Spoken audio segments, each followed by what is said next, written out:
अजीज दोस्तों नमस्कार। अजीज दोस्तों, क्रिसमस का महीना है, क्रिसमस की तैयारी है। मेरा ये 36वां क्रिसमस है यूरोप में। 90 का क्रिसमस मेरा पहला क्रिसमस था और मेरा ये दुर्भाग्य है या सौभाग्य है कि मैं यूरोप के कई शहरों में रहा हूँ। यूरोप में क्रिसमस के महीने में हर शहर हर गांव में लाइटें लगाई जाती हैं स्पेशल क्रिसमस की, और इस क्रिसमस मार्केट लगती हैं।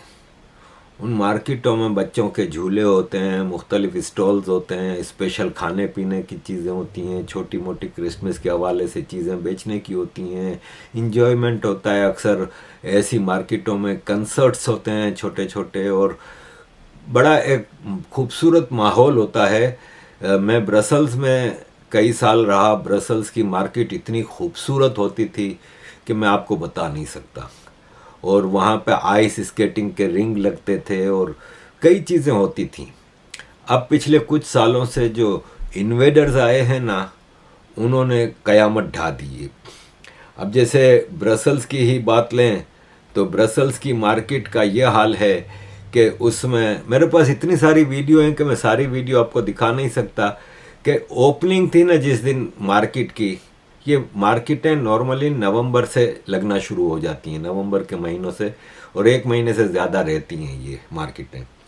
तो ब्रसल्स की जो खूबसूरत मार्केट है ना, उसके पहले दिन कई लोग घुस गए इसमें, पीसफुल कम्युनिटी के लोग, और उन्होंने स्मोक बम फेंके, बच्चे औरतें सब भागने लगे और उनके हाथों में फ़लस्तीन के झंडे थे।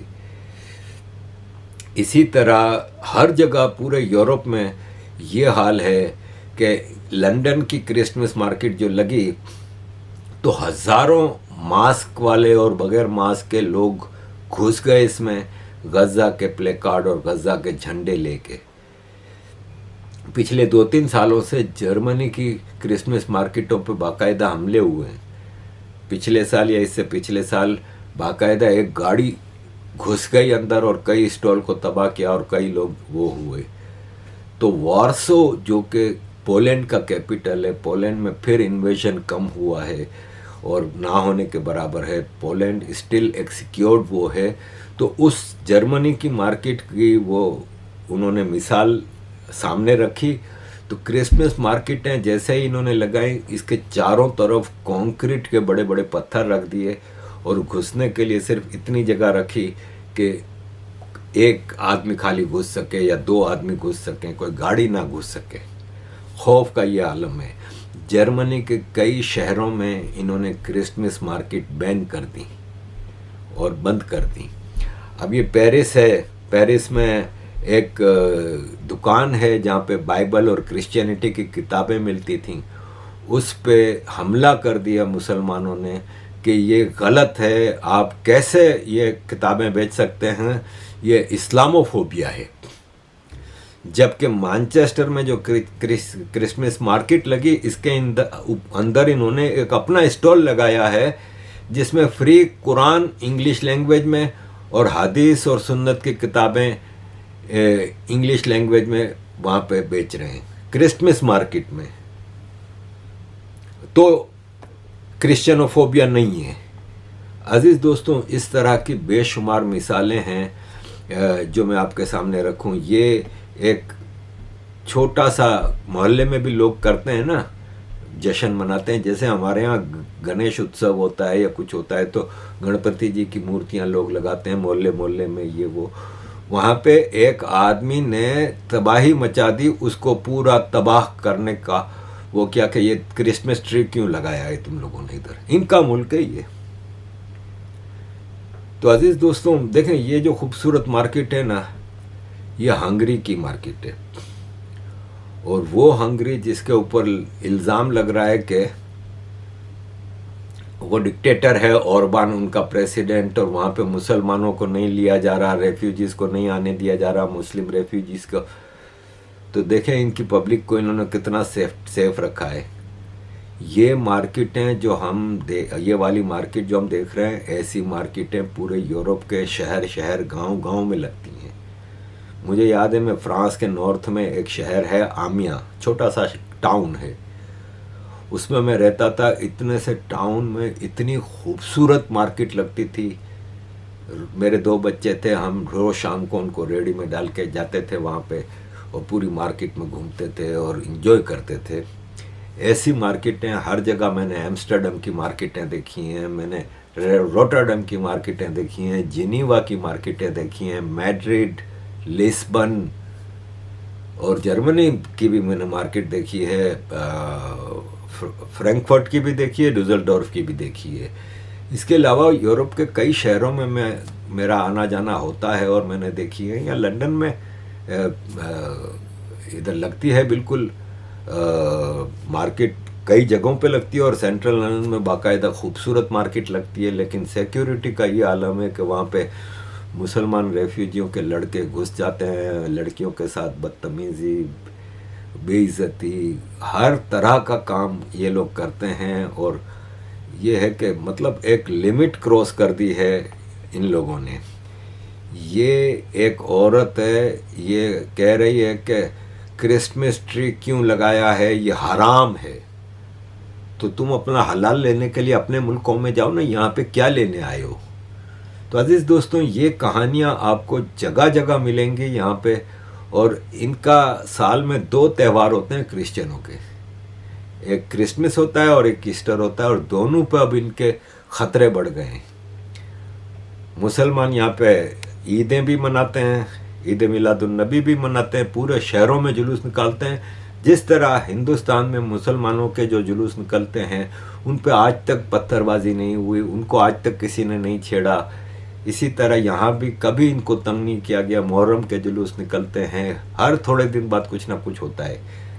लेकिन जब भारत में हिंदुओं का त्यौहार आता है, यहाँ पे क्रिश्चियनों का त्यौहार आता है, भारत हिंदुओं का देश है, ये क्रिश्चियनों का देश है, तो ये चैन से इनको अपने फेस्टिवल भी नहीं मनाने देते। हद से ज़्यादा मामलात ख़राब हो चुके हैं। अजीज़ दोस्तों, इस सिलसिले में ये है कि अमेरिका में डोनाल्ड ट्रंप और उनके फॉरेन मिनिस्टर मार्को रूबियो ने ओपनली ऐलान जंग कर दिया है।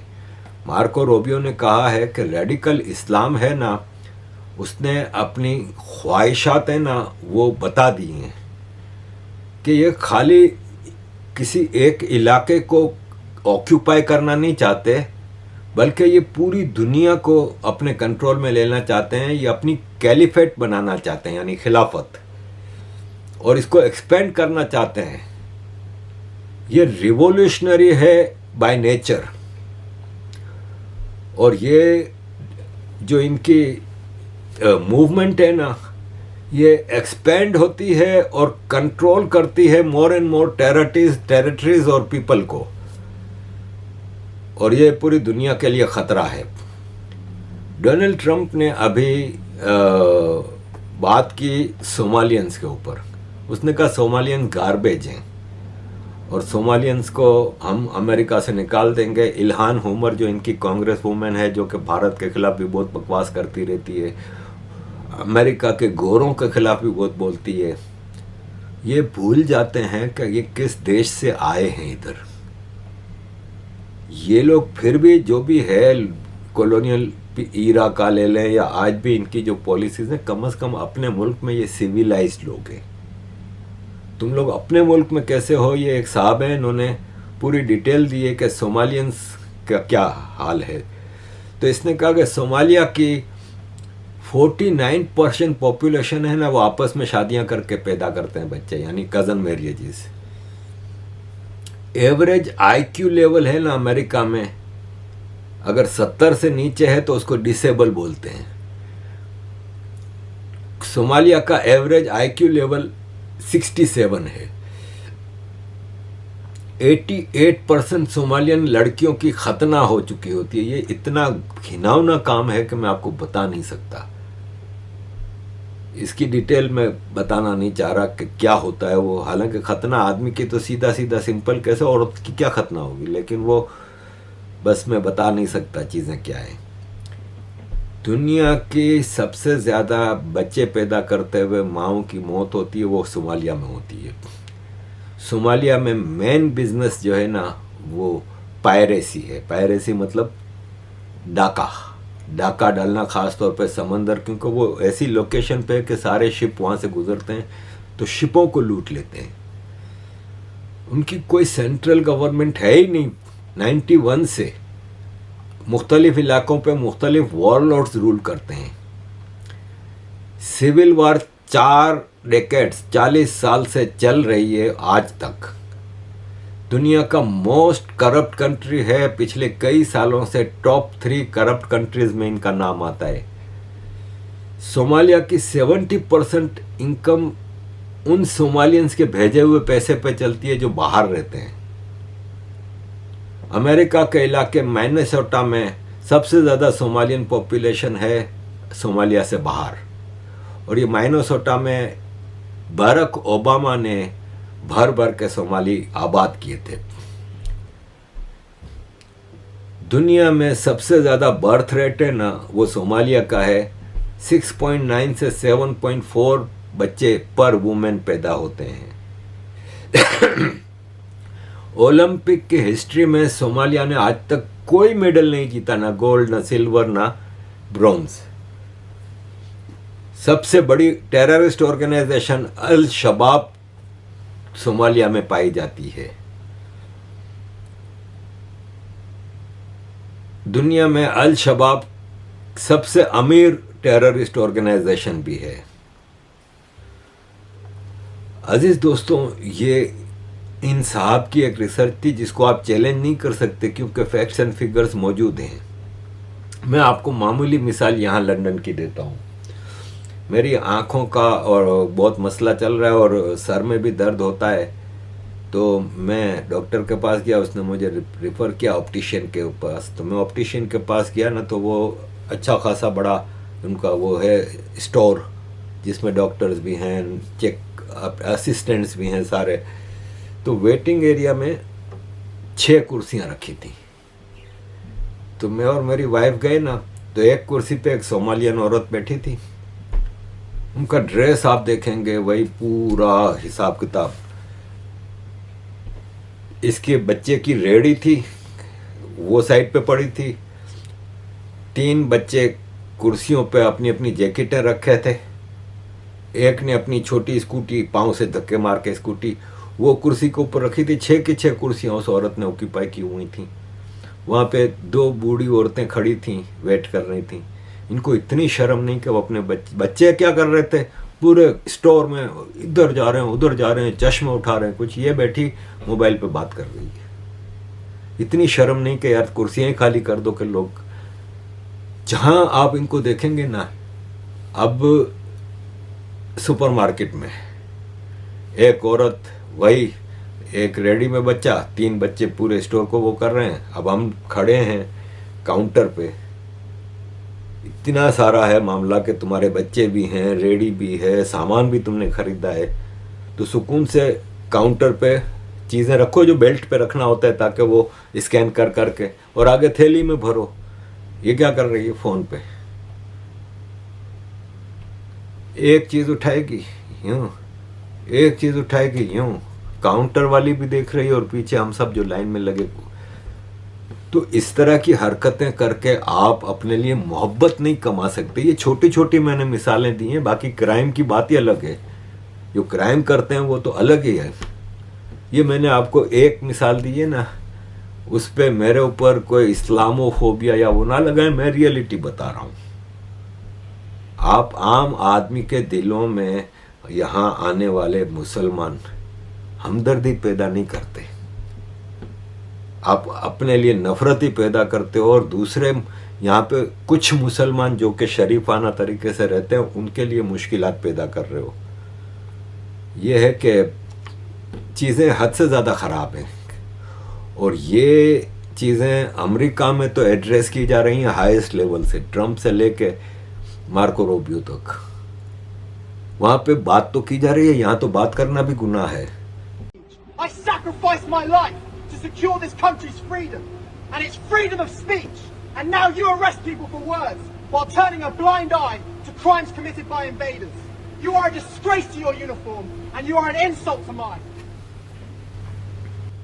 आपने देखा ये एक ब्रिटिश फौजी है, ये पुलिस वाले को क्या कह रहा है आप देखें कि हम बात नहीं कर सकते, बात करेंगे घर पे आकर उठा के ले जाते हैं।